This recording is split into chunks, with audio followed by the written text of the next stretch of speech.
खुलुमबाय दैमारि बड' निउसनिफ्राय गोजोन फुंबिलिनि बयनिसिमबो गाहाम हामग्लायनायखौ जासिहरनायजों लोगोसे दिनै गोदान भिडिअ लानानै फैलायबाय।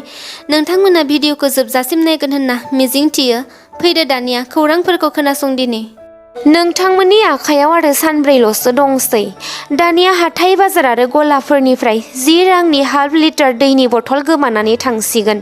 फैगौ 2 अक्ट'बर खालारनिफ्राय रायजोनि सिङाव रावबो 10 रांनि दैनि बथलखौ फाननो मोननाय नंला आरो कम्पानिफोरा बानायनायजों लोगोसे गुबुन रायजोनिफ्रायबो लाबोनानै फाननो मोननाय नंलिया।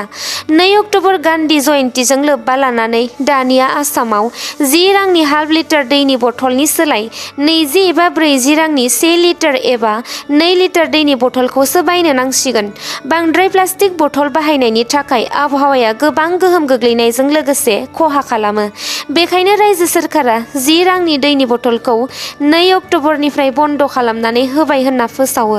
लोगोसे आरो फोसावनाय बादिब्ला फैगौ बोसोरनिफ्राय 1 लिटार दैनि बथलखौबो बन्द' खालामनानै होगोन होनना बुंदों। रायजोनि सिंनि बबेबाफोर गलादार एबा सोरबाफोर हाफ लिटार दैनि बथलखौ फानखोमानानै हमजायोब्ला आयेननि बायदियै गोख्रों साजा होनाय जागोन होनना खौरां बिजोङाव फोसावनायखौबो नुनो मोन्दों। बिटिआर गोजोन गोरोबथानि सोमोन्दै आसामनि एमएलए लरेन्स इस्लारी बिथाङा खुगा बेखेवदों।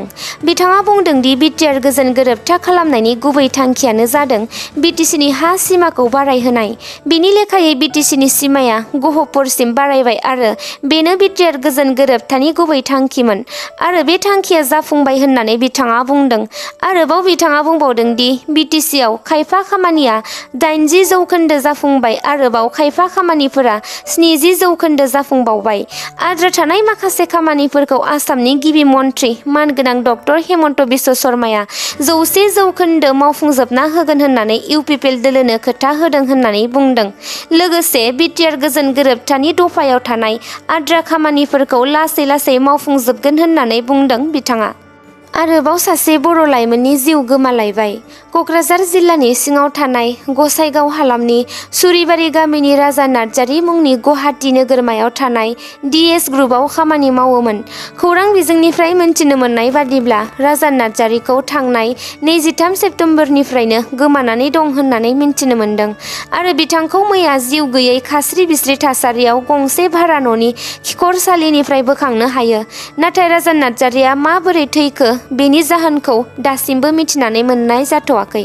बे जाथायनि सायाव नुनमाटि पुलिस बिफाना नायबिजिरनाय खामानिखौ जागायबाय होनना मिन्थिनो मोन्दों। बर' हारिनि बिफा बड'फानि आरो बर' हारिनि मोनसेल' सिमाङानो जादों बड'लेण्ड सोरजिनाय। बे बड'लेण्ड दाबिनाया फिन बर'फोरनि गेजेराव जागायफिनबाय। बर'नि माहारियारि फरायसा आफाद बनसुजों लोगोसे माखासे बर'नि माहारियारि आफादफोरा बर'फोरनि थाखाय आलादा रायजो बड'लेण्ड दाबिनाय हाबाफारिखौ आवगायफिननो आखायाव लाबाय।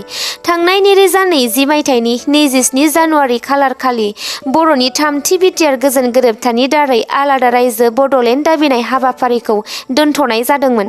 दा बे बर'नि 3थि बिटिआर गोजोन गोरोबथाखौ गोजोननाय गैयैनि बर' हारिनि माहारियारि फरायसा आफाद बनसुजों लोगोसे माखासे माहारिनि आफादफोराबो बर' माहारिखौ लाफानानै आलादा रायजो बड'लेण्ड दाबिनो ओंखारदों।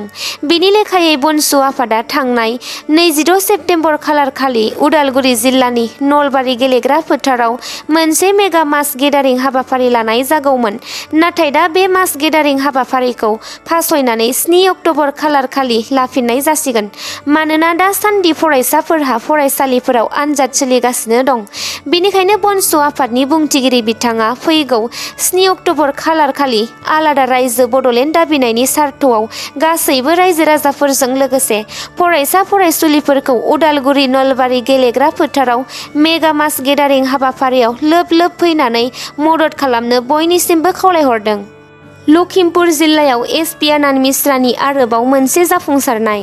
दासान्दि ड्राग्स फालांगि, नंखाय सनानि फालांगि आरो नंखाय रांनि फालांगि बायदिनि सायाव एसपि आनन्द मिश्राया जिल्लानि सिङाव गोख्रोङै नायबिजिरगासिनो दं आरो जाफुंसार जानो हानायखौबो नुनो मोन्दों। बेबादिनो एसपि आनन्द मिश्रानि दैदेननाय बङालमारा पुलिस मावफारियाफोरा 20 लाख नंखाय रां हमनो हादों। 1 नं आहमेदपुर गामियाव हिमदादुल इस्लाम मुंनि सासे सुबुंनि न'खराव नायबिजिरनानै लानानै दैनि टेंकियाव 20 लाख रां नंखाय रांखौ हमनो हायो। बेनि अनगायैबो आरो साथाम नंखाय रां बानायग्रा सुबुंनि नखरावबो नायबिजिरनाय खामानिया सोलिगासिनो दं होननानै मिन्थिनो मोन्दों। लोगोसे बे नंखाय रांजों सोमोन्दो थानाय गासैबो दायनिगिरिफोरखौ थाबैनो हमनाय जागोन होननानै फोरमायदों। BPF दोलोनि गेजेराव गावजों गावनि गेजेराव दैदेनगिरिफोरा एना-एनि जालायदोंसै नामा? मोनसे समनि BPF दोलोनि गागि दैदेनगिरि चन्दन ब्रह्मआ बबेबा दोलोआव हाबसिगोन नामा? थांनाय मैयानि सानाव BPF दोलोनि मोनसे हाबाफारियाव खौरांगिरिफोरा BPF दोलोनि आफादगिरि बिथां हाग्रामा महिलारिनियाव सोङो दि दासान्दि BPF दोलोनि मेल मिटिंफोराव बिथांजों लोगोसे चन्दन ब्रह्मआ ओंखारफायैनि जाहोनखौ। बिथां हाग्रामा महिलारिया फिननाय होयो दि सोर चन्दन ब्रह्म? चन्दन ब्रह्मखौ आं सिनाया। थारैनो बिथां हाग्रामा महिलारिनि बेफोरबादि बुंनाय बाथ्राया दासान्दि खौरां बिजोङाव सावरायजानायखौ नुनो मोन्दों। नोंथाङा रेलगारिजों दावबायो नामा? नोंथाङाबो रेलगारिजों दावबायोब्ला सांग्रां जादो। थांनाय साननैसो सिगां दरंआव नंखाय एडिसि होनना रां जानानै हमजानायखौ नुनो मोन्दोंमोन। बेबायदिनो सासे नंखाय रेलनि टिटि हमनो हादों। सुबुंफोर हान्थिनाय रेलगारियाव काछारनि पापु दास होननाय सासे सुबुङा गावखौनो टिटि होननानै गोबां रेल दावबायारिफोरनिफ्राय रां लुथिदोंमोन। नाथाय बेनि थाखाय मैयानि साना मोजां नङामोन। गुवाहाटीनिफ्राय सिलचर थांनाय रेलगारियाव टिटि जानानै टिकेट नायबिजिरबाय थानाय समावनो माखासे दावबायारिफोरा सन्देह जानानै पापु दासखौ हमनो हायो आरो दावबायारिफोरनि सोंनायाव फिननाय होयो दि उन्दैनिफ्रायनो बिहा रेलवे बिफानाव खामानि मावनो सिमां दंमोन आरो गोबां आनजाद होनायनि उनावबो उथ्रिसारनो हायैलाय बे लामाखौ लादों होननानै बुङो। पापु दासखौ रेलवे पुलिसनो गथायनानै होनाय जाबाय होननानै खौरां बिजोंनिफ्राय मिन्थिनो मोन्दों। थांनाय मोनाबिलियाव लामदिं रेलवे स्टेशनाव गासै मोन 17 रोखोमनि मोननो थाङि बेसेन गोसा खासेवफोर हमनो हादों। आगरतलानि खियालदा कनचनजंगा एक्सप्रेसनिफ्राय बेफोर खासेवफोरखौ हमनो हादों। खौरां बिजोंनिफ्राय मिन्थिनो मोननाय बादिब्ला बेफोर खासेवफोरखौ सानै मिज' लाइमोनफोरा सिलचरनिफ्राय गुवाहाटीसिम लाबोबाय थानाय समावनो लामदिं रेलवे पुलिस बिफाना हमनो हायो। सानै हमजानाय मिज' लाइमोनफोरनि मुङा जादों लीना साल सुपि आरो लाल सुवाल लीना। बेफोर खासेवफोरखौ कार्टन बाक्सुफोराव सोनानै लाबोनाय जादोंमोन। दा बेफोर खासेवफोरखौ लामदिं हाग्रा बिफाननो गथायनानै होनाय जाबाय।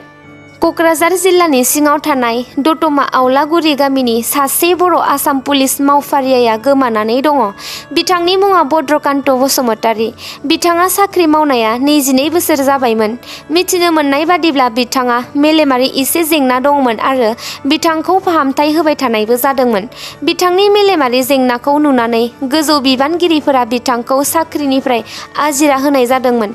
जेब्लानिफ्राय बिथांखौ आजिरा होनाय जादोंमोन बे साननिफ्रायनो बिथाङा गोमानानै दं आरो बिथाङा न'सिमबो सौहैनो हायाखै।